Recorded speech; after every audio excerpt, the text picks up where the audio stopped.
All right, and now we have that rolling. For all of my participants today, again, welcome to this month's experience, or actually the previous month's experience for my monthly webinar series.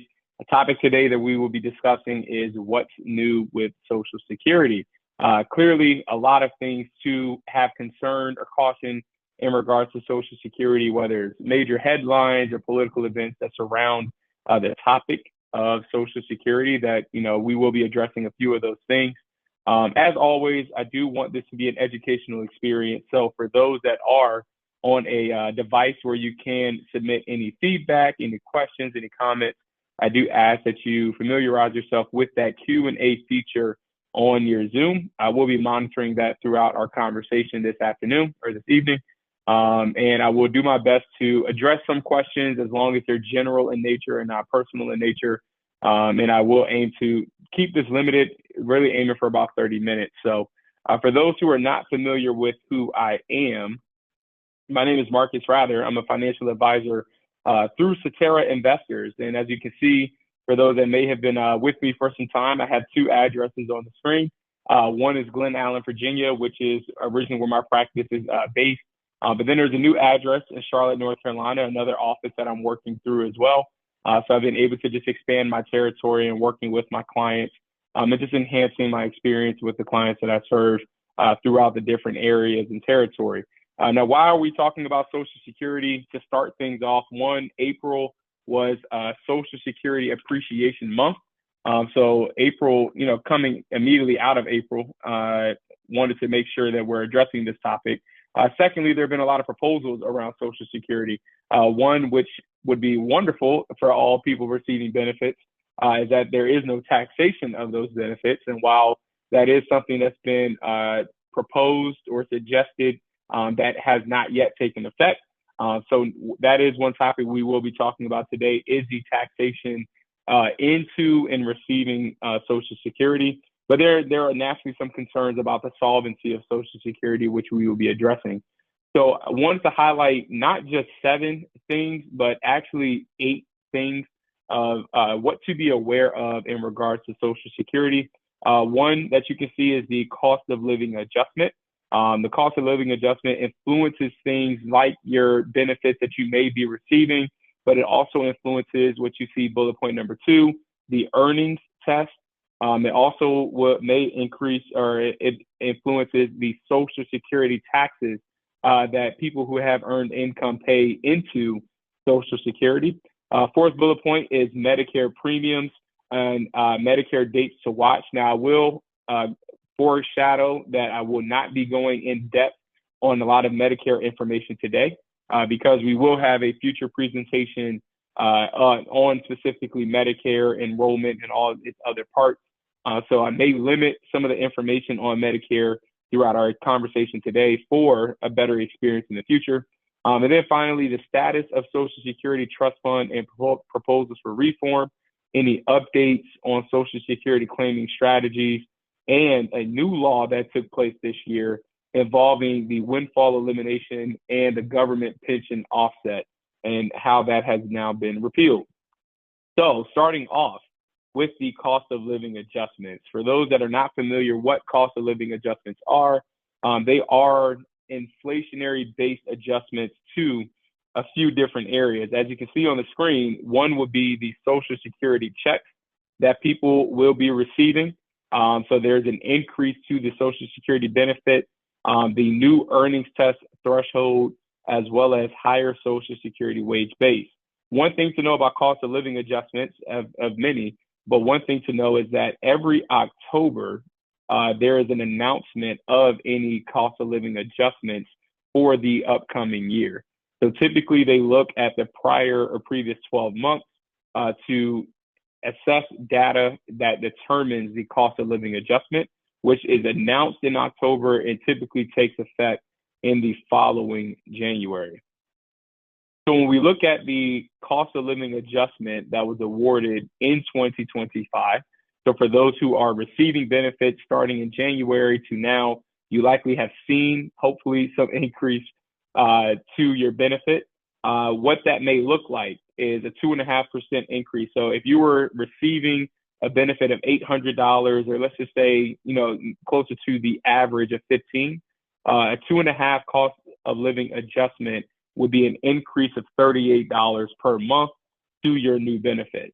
Now, why do we talk about that, or why do I emphasize that? For those who are upcoming or soon to claim their benefit, this is a major component as to where you can evaluate taking your benefit now versus delaying your benefit to later.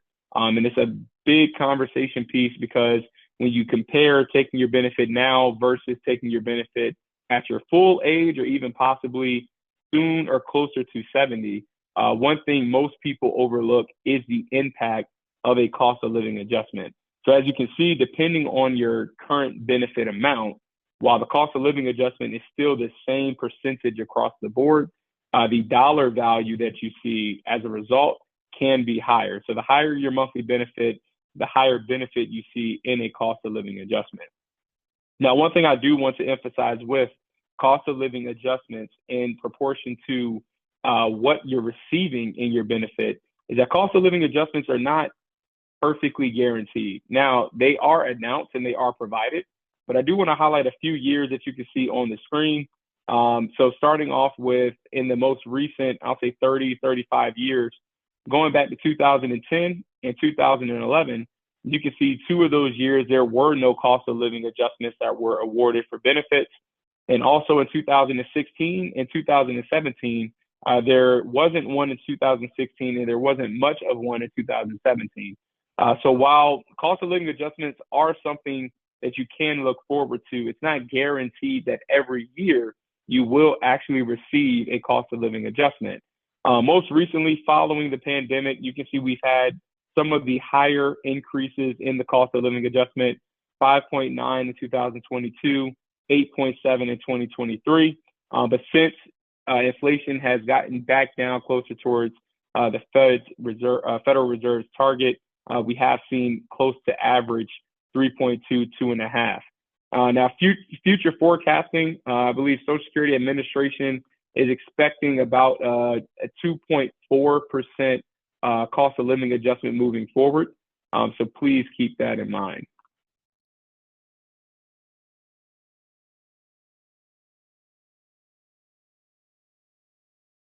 Now, how the cost of living adjustment is calculated, I won't spend too much time here. There is a hyperlink for those who are looking at the screen. If you would like to take a look or take a view at specifically how they calculate the cost of living adjustments, you can click that hyperlink, or you can visit that website to see the in-depth information on how they calculate that.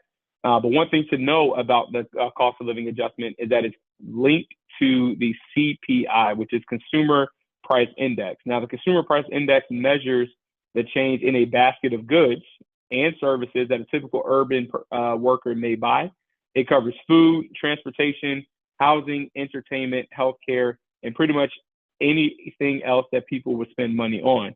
Again, in any case, the cost of living adjustment is announced in each year in October and takes effect in the following January. Now, shifting gears to bullet point number 2, the earnings test. Now, most people may be familiar with the earnings limitation that comes into effect for those who are not yet full retirement age as defined by Social Security, but who may be taking a benefit. Now, this is impacting anyone who takes a retirement benefit, whether it's on their own record, maybe it's a survivor, maybe it's a spousal add-on, whatever the case may be. If you are not of full retirement age and you claim your benefit prior to that age, you will be subject to the earnings limitation. Now, the earnings threshold has increased.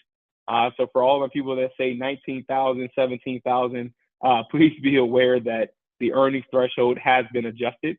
So for 2025, that annual limit is now 23,400, a few dollars more from 2024. As you can see, 22,320. Now, how this works for those that may not be familiar, for every dollar in excess that is earned, now I emphasize earned because pension income is not considered earned income. Money withdrawn from retirement accounts are not considered earned income. So any wages, salaries, tips, commissions, any earned income would be subject to this threshold. So every dollar in excess of that amount, or every $2 in excess of that amount, Social Security will withhold $1 of your benefit. Now, they also have adjusted one additional thing for those that may not be familiar. For those who are turning their full retirement age, bullet point at the very bottom. If you're receiving benefits and you turn your full retirement age in 2025, which would be 66 10 months, if you're nearing your full retirement age, that threshold is increased additionally. So for every $3 earned over the dollar amount of $62,160, they will then withhold $1 of your benefit. Once you reach your full retirement age, you will no longer be subject to the earnings limitation. So you can earn whatever income amount, and it will not compromise your benefit from Social Security. So to emphasize and provide more clarity for all of my first year monthly earners, how this will work. If you file your Social Security in 2025, you're under full retirement age. If you earn more than $1,950 in any month, your benefit will be withheld. The next year, you will be subject to the regular annual earnings test, which would be $23,400 adjusted for next year's cost of living adjustment.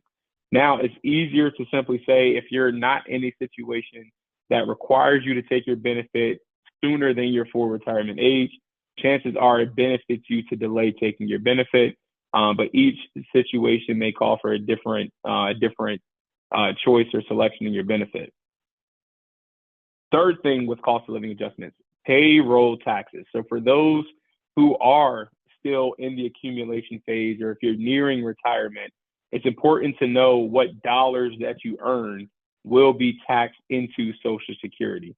Now, this more so will impact anyone who, one, is a high earner, or two, is self-employed and high earner, because you want to be familiar with how much of your earned dollars or taxable dollars will be taxed into Social Security. So as you can see on the screen, for 2025, up to $176,100 are subject to Social Security taxation. This means higher earners will pay Social Security taxes on more of their earnings compared to the threshold for 2024, which is $168,600. The more earnings you have, the more Social Security taxes you pay, the higher your benefit will be, because your benefit is calculated not simply based on the dollars that you pay into Social Security, but one thing that is calculated into your benefit is your annual earnings. So they look at your 30 years of highest earnings taxed into Social Security. Now, the payroll tax rate has not changed. So while the cost of living adjustment does increase the dollar amounts that are subject to taxation, the tax rate for Social Security has not changed. So we're still at that 6.2% each for each employee, which if you are a W-2 employee or someone that's receiving a salary or wage from an employer, your employer likely would pay the other 6.2, totaling 12.4. For all my self-employed individuals, whether it's a small business or full-time self-employment, you will be paying the full 12.4% on the employee and employer side. And there's also no change to the Medicare taxes, right? So it's 1.45% on all earnings for those who are, again, employed by an employer, who may be paying the other 1.45. But for those who are self-employed, that total rate is still 2.9%.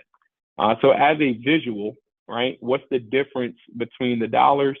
For the highest wage of $176,100, an employee paying that 6.2% likely would see $10,918.20 paid into Social Security throughout their course of being paid. Anyone that is self-employed, you would pay the full 12.4, so that dollar amount would be $21,836.40. Medicare tax will be taxed on top of that. Now, as mentioned before, it has been suggested, it has been proposed that the taxation of Social Security benefits are eliminated, thus providing tax-free money in Social Security. Now, that has not yet been passed or enacted, but there is hope because there is a tax law that is due to sunset. So we should be seeing some change to the tax law in the coming months leading up to the end of the year. For now, the current rule of law is that Social Security earnings are subject to federal taxation. That being said, as you can see on the screen, these dollar numbers or these dollar thresholds have not changed since 1984. Now, we talked about cost of living adjustments, how cost of living adjustments impact the benefits that you earn, providing a higher benefit. We talked about how cost of living adjustments impact the threshold for the dollars that are taxed in. But this is one area of Social Security benefits that have not been adjusted for inflation.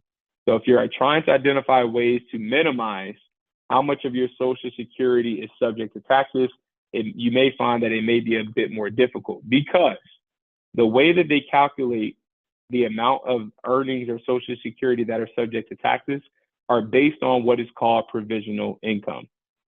Provisional income is not simply your adjusted gross income. It's actually your adjusted gross income plus 50% of your Social Security plus any tax-exempt interest. And if the sum of those three numbers exceed any of these numbers that you see on the screen, that would be used to determine what percentage of Social Security is subject to federal taxes. So if you're someone who is married filing jointly and your provisional income, as I said before, adjusted gross income plus half of your Social Security plus any tax-exempt interest, if that total number is under $32,000, none of your Social Security will be subject to tax.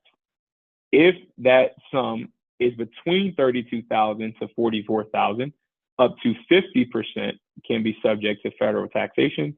And if your provisional income exceeds $44,000, then up to 85% of your Social Security benefits will be subject to tax. Now, the thresholds are much lower for those who are single, head of household, and as you can see, married filing separately, it's nearly impossible. But for single and head of household filers, or if you're a qualifying widower or married filing separate and living apart from the spouse, your threshold is either under $25,000 for none, or between $25,000 to $34,000 for up to 50. Anything in excess of $34,000 up to 85% is subject to taxation. But if you are married filing separately and living with a spouse, anything that you earn up to 85% of your Social Security will be subject to federal taxes. Now, it's good to note things that influence or also are added in that adjusted gross income, typically money withdrawn from IRAs. Now, why are we talking about IRAs when we're talking about Social Security? The real note here is to be familiar with the new required minimum distribution age. You may be a person who's claiming Social Security and delaying taking money out until you have to. So just to remind you of your beginning age, if you were not 72 prior to 2020 or 2021, your beginning age may have been extended to age 73. Now, most people still know this required minimum distribution age at 70 and a half, but there was a law, two laws, Secure Act and Secure Act 2.0, that extended the RMD age. So for anyone that is not or was not 73 starting in 2023, or 72 starting in 2023, your required minimum distribution age is 73. So good to know. We will be addressing that in another presentation with Savvy IRAs, but please be familiar that your required minimum distribution beginning age for anyone that was not 72 prior to 2023 is now 73. And if you were born 1960 or later, your beginning age is 75. Now, speaking of taxation and required minimum distribution, it's a good idea to try to plan for Social Security taxes ahead of time. Those of you who are still in advance of your RMD age, you may want to consider three different things. One could be spending down IRA assets first. That allows one Social Security benefits to avoid being bumped up into a higher tax bracket because of RMDs. So you could spend down or draw down assets from your IRA. Another tip could be converting money from traditional to Roth. With the conversion, you do have to pay the taxes in the year that you convert. But money that's kept in a Roth account is not subject to required minimum distributions. And when you go to take money out of a Roth account, it is tax-free. So converting money from pre-tax to Roth may be a window of opportunity that you have before you're subject to a required minimum distribution. And I will note, because I feel like it's a question that's asked often, converted money from traditional to Roth does not count towards your required minimum distribution. So unfortunately, doesn't work. Tip number 3, delaying your Social Security. Now, we don't suggest this tip on the strength purely of tax savviness. Typically, delaying your Social Security is a larger benefit in a sense of, 1, having more guaranteed income through the life of your retirement, and 2, helping provide a high level of income throughout the longevity. But one tax savvy tip could be delaying Social Security, which reduces the number of years your income is actually subject to taxes.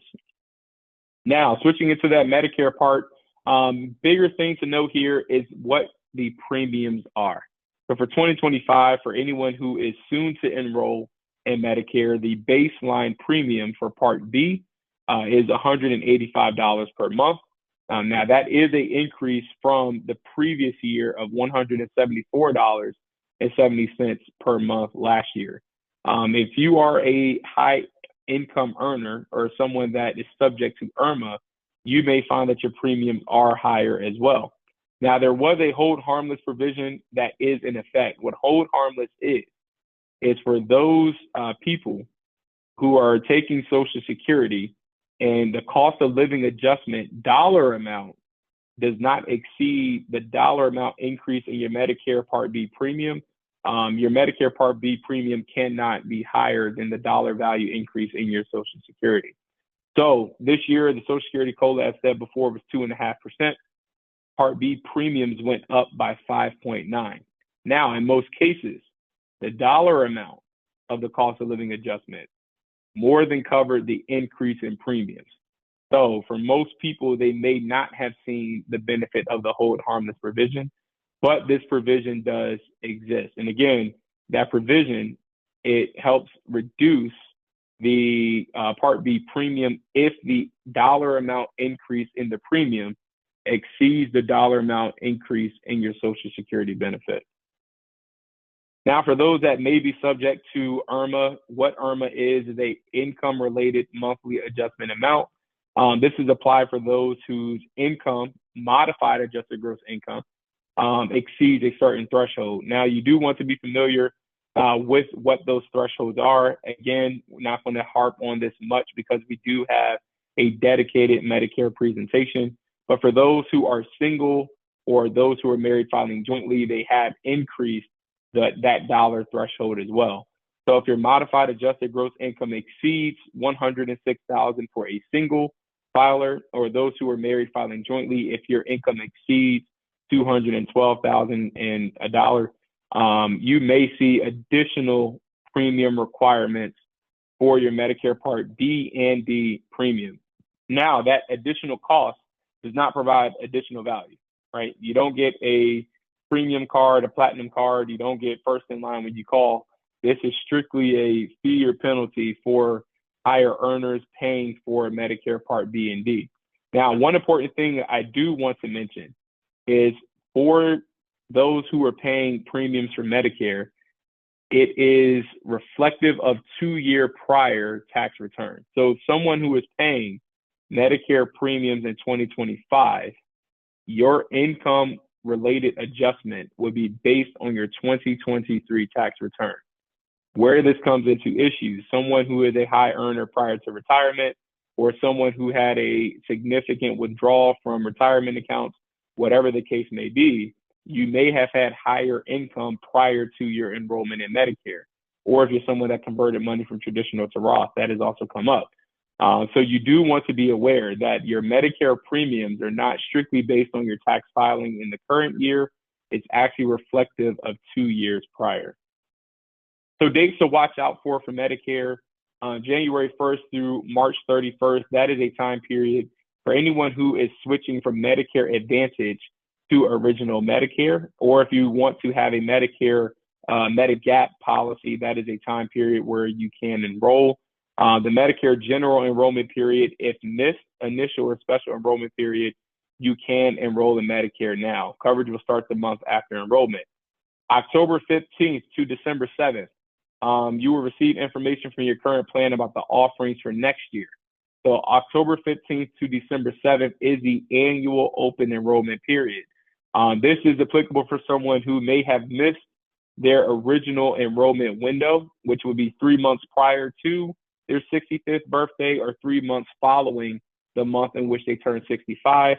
If you happen to miss that 7-month window, you likely will have to wait until October 15th to December 7th for open enrollment into Medicare. Again, we will be doing a Medicare presentation at another date, so I won't spend too much time on that.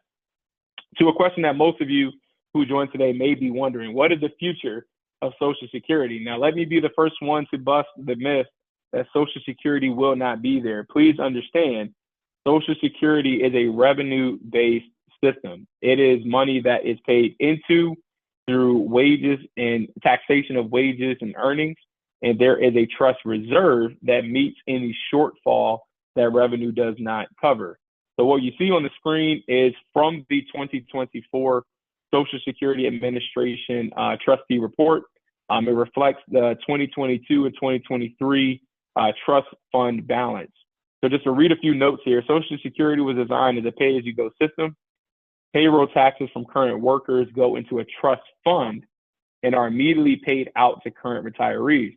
Because baby boomers have been in their peak earning years, the trust fund has accumulated more than needed for current benefits. Right now, the trust fund holds about $2.8 trillion, which is invested in special issue treasury securities. These securities do not bear a lot of risk, so there isn't typically a high reward with the earnings. As most people or more people continue to enter retirement and claim benefits, the trust reserves will gradually be drawn down. To which point, over the next 75 years, costs will eventually exceed the income that is paid into it, thus putting a strain on the reserves of Social Security. So when you hear things about depletion or elimination or things along those lines, it's most likely speaking to the reserves, the extra savings, or if you want to make it personal, the IRA money, the retirement nest egg, in supplement to any fixed or guaranteed income from other sources. So if there is no resolution provided after or leading to 2035, the trust fund reserves are due to deplete by 2035, at which point regular revenue will be sufficient to cover at least 83% of promised benefits. And if nothing is done at that time, by 2098, we can see a cut to 73%. So that means a reduction of somewhere between 17 or on a round number 30% of benefits received in retirement. Now, nobody wants to have a pay cut in retirement. I understand that. Please see me as a literal person. Social Security in itself will not be depleted or dissolved. There is a risk that benefits will not be met at 100%. What can be done to solve that issue? As you can see, there are some proposals on the screen. So Social Security system is not in imminent danger currently. Most people agree that the earlier reforms are instituted, the less painful they will be on everyone. It's really just a math problem that involves an increase in revenues, a cut in benefits, or a combination of the two. For example, first bullet point on the screen, you can see an increase to the maximum earnings subject to Social Security taxation. As we mentioned, that was $176,100. That dollar threshold could be increased, thus bringing in more revenue into Social Security. We could also see a change in the tax rate. Maybe it's not 6.2 between employee and employer. Maybe that percentage is higher on one side or the other spectrum. Another proposal has been to raise the normal retirement age. Currently, for someone who is eligible for a benefit, their full age is 66 and X amount of months. Most people turning 65 or 66 this year, your age would be 66 and 10 months. Anyone born 1960 or later, that age is 67. There has been a proposal to extend that age from 67 to 70, not immediately impacting those who are soon to take their benefit, but people like me, born in 1994, my age may be extended from 67 to 70. You could also lower benefits for future retirees. Again, maybe not someone 5 or 3 years from claiming a benefit, but someone like me who has 37 plus years before getting to that full age. There has been a proposal to lower benefits for future retirees, or there could be something that impacts everyone claiming a benefit, which would be reducing the cost of living adjustments. So there are plenty of proposals, plenty of things that can be done. How soon will it get done? That is the question that we all want to know. And unfortunately, I don't have that answer. But reflecting on the past, the last time we have seen major changes to Social Security was 1983. At that time, the trust fund was within a few months of running out of money. So theoretically, they made a change a few months leading up to that point. So there is something that we can watch, an introduction by John Larson. He proposed the Social Security 2100 Act. It may come to a vote this year, and it would restore full solvency without affecting benefit for current retirees. But the reason as to why not, Social Security is not a priority in Congress. As we said, it's not an imminent, immediate danger. We do have some time for resolution. So a few claiming strategies to update. Honestly, there's not too much to really talk about here, as a lot of the claiming strategies have been eliminated almost over a decade ago. Just to refresh the memory of those who may still have a small window of making some changes, file and suspend. So file and suspend was one of those strategies that many retirees could take benefit in. That was eliminated in April of 2016. So for those who may have taken that strategy, you may have a small window of time to either claim a higher benefit now that you're reaching 70 or some other strategy. Any claim now or claim more later, this is typically for spousal planning. Again, that strategy was eliminated November of 2015. So it's not many people that would take benefit in this today. At this point, it's all about the timing of when you can claim your benefit. Now, it is some things to make note of. Please be aware for any spouses or divorced spouse or widows or people who have lost their ex-husbands and have not remarried. You still have some claiming strategies to consider. So you can claim up to 50% of your spouse's if your own benefit is less than 50% of your spouse's benefit. Now, getting into the last part, the windfall elimination provision and government pension offset. Now, this bill is brand new. This just took effect January 2025, January 5th to be exact. The acting president at the time, signed into law the Social Security Fairness Act. Now, this act did not benefit most people claiming a benefit. I believe by percentage, it impacted about 3% of those receiving a Social Security benefit. However, this is something that if you were a person who did not pay into Social Security from a job that you may have had in a state that did not pay into Social Security, if you were federal government that at the time did not pay into Social Security, or if you happen to know someone that's receiving a benefit, this is something that can come into play.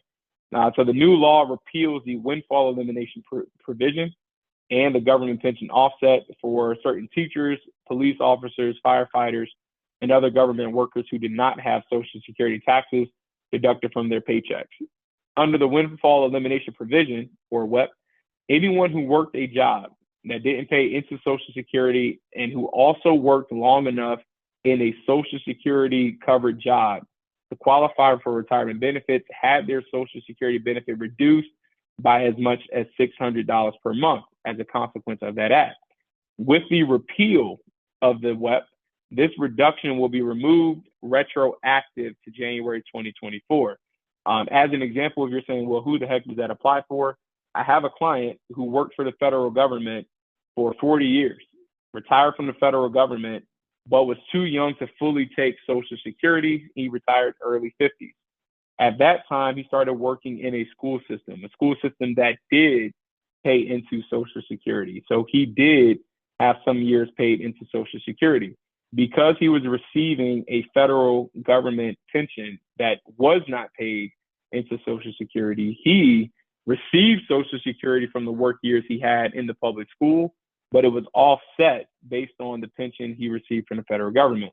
With the elimination of that, he benefited by seeing more money in his Social Security as an elimination of the windfall elimination provision.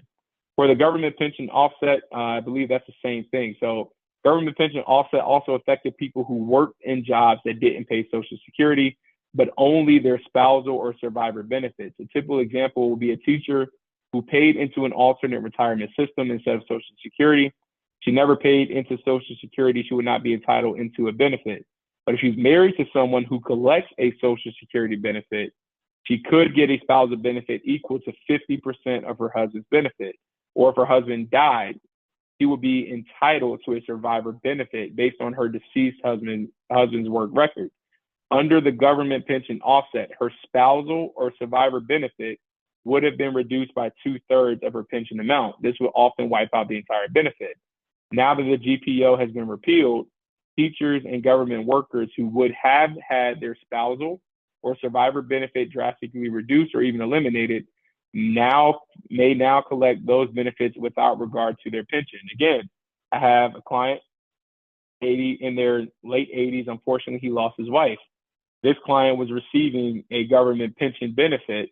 And as a result, because he didn't have as many years paid into Social Security, his wife's benefit was higher. Unfortunately, the wife passed away this year.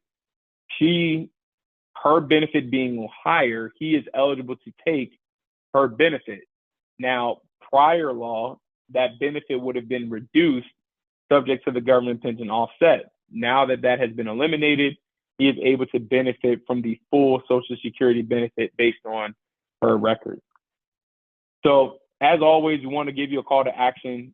If you need a Social Security checkup, these are some questions that you may want to ask or people to keep in mind.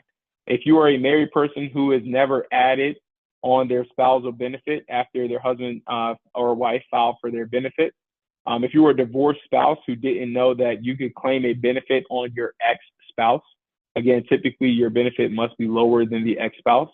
Or if you're a divorced person whose ex-spouse is now deceased, making them eligible for a survivor benefit that is higher than their own benefit. Again, I got another client story, but I see the time, so I'm not going to go through that story. So as always, Social Security is too important for guesswork. This is a disclosure slide, but I thank you for joining this experience this evening. I'm going to stop because I know I've been talking for a while, and I will check for any Q&A.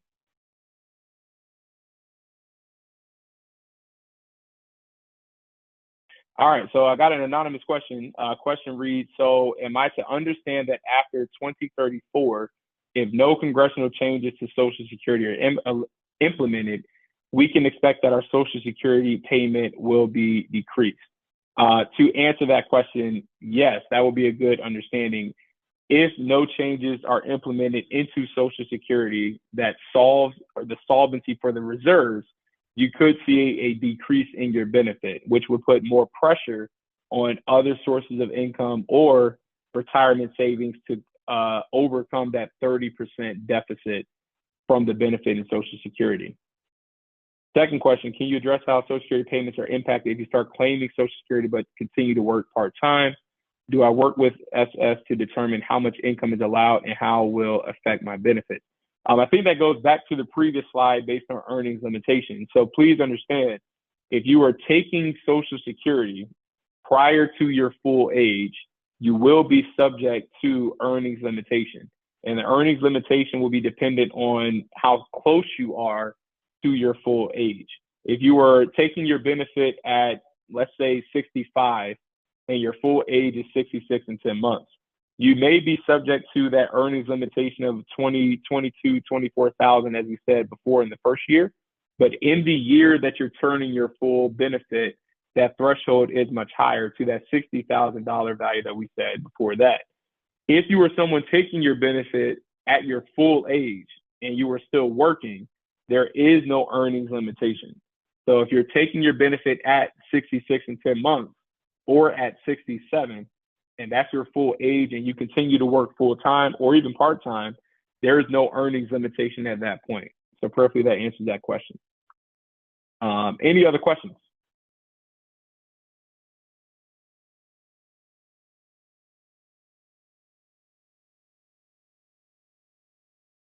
All right. So in closing, I know I'm past my time. I thank you for joining this experience. Hopefully a lot of the questions or curiosity you've had around Social Security has been answered. As always, I'm here as a trusted resource. As a call to action, I will be reaching out for feedback to address any personalized questions that you may have. But don't keep these experiences a secret as well.